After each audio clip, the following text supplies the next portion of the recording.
दोस्तों, एक घर में तीन भाई थे जिनमें दो भाई बहुत बड़े बिजनेसमैन थे। एक भाई का व्यापार दुबई में था और दूसरे भाई का व्यापार इंडिया में काफी बड़ा था। लेकिन दोस्तों, उन दोनों का एक छोटा भाई भी था जिसका नाम राजीव था। दोस्तों, राजीव के दोनों बड़े भाई पैसे कमाने में इतना ज्यादा बिजी हो गए थे कि अपनी बीवियों को समय नहीं दे पा रहे थे। दोस्तों, उनकी पत्नियां अपने पतियों से खुश नहीं थी। अब नौबत ये आती है कि दोनों भाभियां दूसरे मर्दों में प्यार ढूंढने लगती हैं। उनको लगने लगता है कि उनके भी जीवन में कोई ऐसा व्यक्ति हो जो उनको पूरे तरीके से संतुष्ट कर सके। अब दोस्तों, ये दोनों जो भाभियां थी वो अपने देवर के साथ नजदीकियां बढ़ाने लगती हैं और अपनी जरूरतों को अपनी देवर के साथ पूरा करने लगती हैं। दोस्तों, इस कहानी को आप लोग अभी तक यहाँ तक सुन रहे हैं, तो दोस्तों इस कहानी को आप लोग अंत तक जरूर सुनिएगा, क्योंकि इस कहानी में आपको काफी ज्यादा मजा आने वाला है और एक बहुत ही अच्छी सीख मिलने वाली है। लेकिन दोस्तों, वीडियो में आगे बढ़ने से पहले वही आप लोगों से एक छोटा सा रिक्वेस्ट है कि अगर आप लोग हमारे चैनल पर पहली बार हैं तो चैनल को सब्सक्राइब कर लीजिए और वीडियो को लाइक कर दीजिए, ताकि जो मेरा हौसला है वो और भी ज्यादा बढ़ता रहे और भी ज्यादा इंटरेस्टिंग कहानियां ऐसे ही मैं आप लोग को रोज रोज सुनाता रहूं। दोस्तों, राजीव की दोनों भाभियां बहुत खूबसूरत थी और उसकी बड़ी भाभी का नाम अर्चना था और उसकी छोटी भाभी का नाम पायल था। दोस्तों, दोनों इतनी खूबसूरत थी कि कई बार राजीव की नीयत उन दोनों को देखकर खराब हो गई थी, क्योंकि उन दोनों का जो शरीर था वो देखकर कोई भी मोहित हो जाएगा, इतनी ज्यादा वो खूबसूरत थी। और दोस्तों, राजीव की दोनों भाभियों का व्यवहार बहुत ही अच्छा था। दोस्तों, घर में कोई भी पैसे रुपए की कमी नहीं थी। बड़ा भाई कनाडा में रहकर अपना बिजनेस करता था और दोस्तों उससे जो छोटा भाई था वो इंडिया में रहकर अपना व्यापार करता था। लेकिन दोस्तों, व्यापार के सिलसिले से अधिकतर वो अपने घर से बाहर रहता था। इन दोनों की पत्नियां बिल्कुल रानियों की तरह जिंदगी जी रही थी, लेकिन उनको जो सुख चाहिए था वो सुख उन दोनों को नहीं मिल पा रहा था। दोस्तों, बड़ी भाभी जिनका नाम अर्चना होता है, उनका पति पिछले 5 सालों से इंडिया में नहीं आया था, बस फोन पर उनसे बात किया करता था। लेकिन अर्चना अपने पति से हमेशा कहा करती थी कि 5 साल हो गए हैं, आप एक भी बार मुझसे मिलने के लिए नहीं आए हैं। तभी दोस्तों, अर्चना का पति बहाना बना दिया करता था और कह दिया करता था कि काम बहुत ज्यादा है, इसी वजह से मैं घर पर नहीं आ सकता हूँ, बिजनेस का सवाल है, थोड़ा तुम समझा करो। अगर मैं काम छोड़कर तुम्हारे पास आ जाऊंगा, घूमने फिरने लगूंगा, तो सारा व्यापार ठप हो जाएगा और बहुत सारी दिक्कतें उठानी पड़ेंगी। तभी दोस्तों, अर्चना कहती थी कि आप दोनों भाइयों को तो सिर्फ पैसे की पड़ी रहती है, परिवार और रिश्तों को आप लोग नहीं समझ सकते हैं। आपके पास करोड़ों रुपए की प्रॉपर्टी है और कितना पैसा आप लोग कमाना चाहते हैं, थोड़ा समय अपने परिवार को भी दे दिया करिए। तभी दोस्तों, एक दिन सुबह के 7 बज रहे थे और छोटी वाली भाभी जिनका नाम पायल था, दोस्तों उनका पति घर पर जल्दी जल्दी तैयार हो रहा था और नाश्ता करने के बाद वो अपनी पत्नी से कहता है कि देखो, मैं बिजनेस के सिलसिले से कुछ दिन के लिए बाहर जा रहा हूं और मुझे लगता है कि शायद 10-15 दिन का समय लग जाएगा। तुम और भाभी घर पर अच्छे तरीके से रहना, किसी भी चीज की दिक्कत होगी तो इतने सारे नौकर है घर पर, उनसे मंगवा लेना। अगर उसके बावजूद भी कुछ नहीं होगा तो मुझे कॉल कर लेना। इतना कहते कहते पायल का पति घर से बाहर निकल जाता है। लेकिन दोस्तों, फिर थोड़ी देर बाद वो घर के अंदर आता है और अपनी पत्नी से कहता है कि अरे, मैं एक बात तुमको बताना भूल ही गया था। मेरा छोटा भाई राजीव जो पढ़ाई करने विदेश गया था, वो घर पर आ रहा है। कुछ दिन वो यहाँ पर रहेगा और हमारे दूसरे ऑफिस का जो ब्रांच खुल रहा है उसको संभालेगा और फिर यहाँ से चला जाएगा। तब तक तुम लोग उसका अच्छे से ख्याल रखना, उसको कोई भी दिक्कत नहीं होनी चाहिए। इतना कहते हुए पायल का जो पति था वहां से निकल जाता है। और जब अगला दिन आता है तो दोस्तों, पायल किचन में अपने लिए कॉफी बना रही थी, तभी दरवाजे की घंटी बजती है। और जब पायल दरवाजे पर पहुंचती है तो देखती है कि सामने उसका देवर राजीव खड़ा है, जो दिखने में बहुत ही सुंदर लग रहा है और अच्छी पर्सनालिटी का लड़का लग रहा है। दोस्तों, कुछ देर तक पायल राजीव को देखकर वहां पर खड़ी रहती है और राजीव भी अपने भाभी को लगातार देखे ही जा रहा था। दोस्तों, पायल जो थी ना, वो राजीव को देखकर बहुत ज्यादा खुश हो रही थी और राजीव भी अपनी इतनी सुंदर भाभी को देखकर वहां पे खड़ा था और बहुत ज्यादा वो भी खुश हो रहा था और अपने मन में काफी कुछ सोचने लगा था।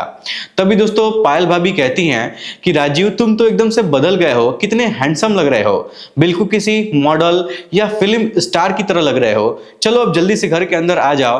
और दोस्तों, इतना कहने के बाद पायल भाभी उसका हाथ पकड़ती हैं और घर के अंदर लेकर आती हैं और राजीव को एक सोफे पर बैठा देती हैं। अब दोस्तों, सोफे पर बैठने के बाद पायल भाभी राजीव के लिए जूस लेने चली जाती हैं। तभी उसकी बड़ी भाभी वहां पर आ जाती हैं और जब राजीव को वो देखती हैं तो दोस्तों वो भी उसको लगातार एक टक लगाकर देखते ही जाती हैं। अब दोस्तों इतनी देर में पायल भाभी जूस बनाकर लेकर आ जाती हैं और फिर राजीव से कहती हैं कि देवर जी ये जूस पी लीजिए। तो दोस्तों जो राजीव था ना वहां पर बैठकर जूस पी रहा था और ये दोनों भाभियां उसके सामने बैठकर लगातार उसको देखे ही जा रही थी। अब दोस्तों इन दोनों ने अपने मन में सोच लिया था कि अब जो भी हमारी जरूरतें हैं ना वो अब ये राजीव ही पूरा करेगा, इसके अलावा अब कोई भी पूरा नहीं कर सकता है।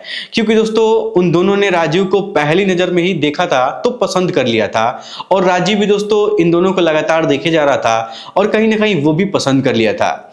उसके बाद दोस्तों पायल भाभी राजीव को उसका कमरा दिखाती हैं और फिर राजीव से कहती हैं कि देवर जी थोड़ा देर आप आराम कर लीजिए, तब तक मैं आपके लिए नाश्ता बना रही हूं। और दोस्तों पायल भाभी वहां से कहने के बाद नाश्ता बनाने के लिए चली जाती हैं और नाश्ता जब बना लेती हैं तो आवाज लेकर उसको बुलाती हैं। तो राजीव वहां पर जाता है, फिर पायल भाभी के साथ बैठकर वहां पर नाश्ता करता है और दोनों के बीच में काफी वहां पर हंसी मजाक होती है। लेकिन दोस्तों उस समय जो अर्चना भाभी थी वो वहां पर मौजूद नहीं थी, वो अपने कमरे में थी, कुछ जरूरत की काम कर रही थी। दोस्तों कुछ देर बाद वो भी नीचे जब आ जाती हैं और जब वो देखती हैं कि जो राजीव है और जो पायल है वो एक दूसरे से हंसी मजाक कर रहे हैं, तो दोस्तों ये सब देखकर अर्चना भाभी को काफी ज्यादा गुस्सा जाता है और अंदर ही अंदर उनको जलन होने लगती है। फिर दोस्तों वो भी आकर वहां पर बैठ जाती हैं और उन लोगों से कहने लगती हैं कि आखिर इतनी हंसी मजाक किस बात को लेकर चल रही है। तभी दोस्तों राजीव अपनी भाभी से कहता है कि भाभी कुछ नहीं, बस ऐसे ही हम लोग यहाँ पर बात कर रहे थे, आप भी आइए बैठ जाइए और नाश्ता कीजिए। उसके बाद दोस्तों वो तीनों लोग वहां पर बैठ जाती हैं और बैठकर वहां पर नाश्ता करने लगती हैं और नाश्ता करते समय अर्चना भाभी राजीव से कहने लगती हैं कि राजीव एक बात बताओ, हम दोनों में से ज्यादा खूबसूरत कौन है। अब दोस्तों ये बात सुनकर जो राजीव था वो थोड़ा सा परेशान हो जाता है और कहता है कि भाभी ये कैसा सवाल आप कर रही हैं, आप दोनों लोग ही बहुत ही ज्यादा खूबसूरत हैं, मुझे तो आप दोनों लोग ही पसंद है, आप लोग ऐसा सवाल मुझसे क्यों कर रही हैं। फिर दोस्तों राजीव दोनों भाभियों की तरफ देखता है और देखकर मीठी मीठी बातें करने लगता है और इस तरीके से राजीव अपने दोनों भाभियों को अपनी बातों में फंसा लेता है। अब दोस्तों राजीव की दोनों भाभियां उससे काफी देर तक वहां पर बात करती हैं और बहुत ज्यादा वो खुश हो जाती हैं बात करके और दोस्तों दोनों राजीव की तरफ बहुत ज्यादा अट्रैक्ट होने लगती हैं। तो दोस्तों राजीव भी ना समझ जाता है कि दोनों भाभियां उससे क्या चाह रही हैं। अब दोस्तों अगले दिन अर्चना भाभी अपने कमरे में साड़ी बदल रही थी और उनके कमरे का दरवाजा खुला हुआ था। तभी दोस्तों राजीव उनके दरवाजे के सामने से होते हुए गुजर रहा था और अचानक उसकी नजर कमरे के अंदर भाभी पर पड़ जाती है। तभी दोस्तों उसकी भाभी राजीव को देख लेती हैं और देखकर डर जाती हैं। तो फिर उससे कहती हैं कि राजीव आप बाहर क्यों खड़े हो, बाहर होकर क्या कर रहे हो, अंदर आ जाओ। तब दोस्तों राजीव घर के अंदर रूम के अंदर आता है और भाभी से कहता है कि भाभी आपको मैं देख नहीं रहा था, मैं तो बस यहाँ से जा रहा था, मेरी नजर पड़ गई है, तब तक आपने मुझे देख लिया है। लेकिन भाभी एक बात बताऊं, आप पर ये साड़ी बहुत अच्छी लग रही है, आप इस साड़ी में बहुत खूबसूरत लग रही हैं, इसीलिए मैं वहां पर खड़ा होकर आपको देखने लगा था। तभी दोस्तों अर्चना भाभी उससे कहती हैं कि राजीव कोई बात नहीं है, सच बताइए क्या ये साड़ी मुझ पर अच्छी लग रही है। तभी दोस्तों राजीव कहता है कि हाँ भाभी सच में ये साड़ी आप पर बहुत जच रही है, आप बहुत अच्छी लग रही हैं। अब दोस्तों राजीव अपने भाभी से कहता है कि भाभी उस दिन मैं आपसे खुलकर नहीं बता पाया था क्योंकि उस समय भाभी वहां पर बैठी हुई थी, लेकिन आज मैं आपको बता रहा हूं कि आप छोटी भाभी से कहीं ज्यादा सुंदर लगती हैं। मैंने उस दिन ये बात आपसे कहा नहीं था क्योंकि छोटी भाभी मेरी बात सुनती तो उनको बुरा लग जाता, वो बुरा मान जाती। अब दोस्तों इस तरीके से राजीव और उसकी भाभी दोनों लोग धीरे धीरे करके एक दूसरे के नजदीक आने लगते हैं। तो अर्चना भाभी जाकर कमरे का कुंडी लगा देती हैं और फिर उसके बाद दोनों के बीच में संबंध बनने लगते हैं। और दोस्तों मैं आपको बता दूं कि अर्चना का जो पति था वो 5 साल से उससे दूर था, इसी वजह से अर्चना भाभी राजीव के साथ खुश थी और उस पल का अच्छे से आनंद ले रही थी। दोस्तों राजीव भी अर्चना भाभी से लगातार वहां पर 2 बार संबंध बनाता है और फिर संबंध बनाकर ऊपर से नीचे चला आता है और दोस्तों वो छोटी भाभी के बारे में भी इसी तरीके का ख्याल उसके मन में आने लगते हैं, वो सोचने लगता है। दोस्तों एक चीज मैं बता दूं कि अभी तक आप लोग इस कहानी में बने हुए हैं तो प्लीज आप लोगों से रिक्वेस्ट है कि वीडियो को लाइक कर दीजिए और चैनल को सब्सक्राइब कर दीजिए और एक प्यारा सा कमेंट कर दीजिएगा तो मुझे अच्छा लगेगा। दोस्तों उसकी जो दूसरी भाभी थी ना जिनका नाम पायल था, वो किचन में कुछ काम कर रही थी तो राजीव उनके पास जाकर बात करने लगता है। तो कुछ देर बाद अर्चना भाभी भी नीचे आ जाती हैं। फिर राजीव और अर्चना भाभी एक सोफे पर बैठ जाते हैं और दोस्तों पायल किचन में खाना बनाने लगती है। तो कुछ देर बाद वहीं सोफे पर आकर ये सब बैठ जाती हैं, सब एक साथ बातें करने लगती हैं। तो कुछ देर में अर्चना भाभी के मोबाइल पर फोन आ जाता है तो वो अपने कमरे में चली जाती हैं। तभी दोस्तों पायल भाभी राजीव से कहती हैं कि देवर जी आपकी शादी करने का क्या प्लान है।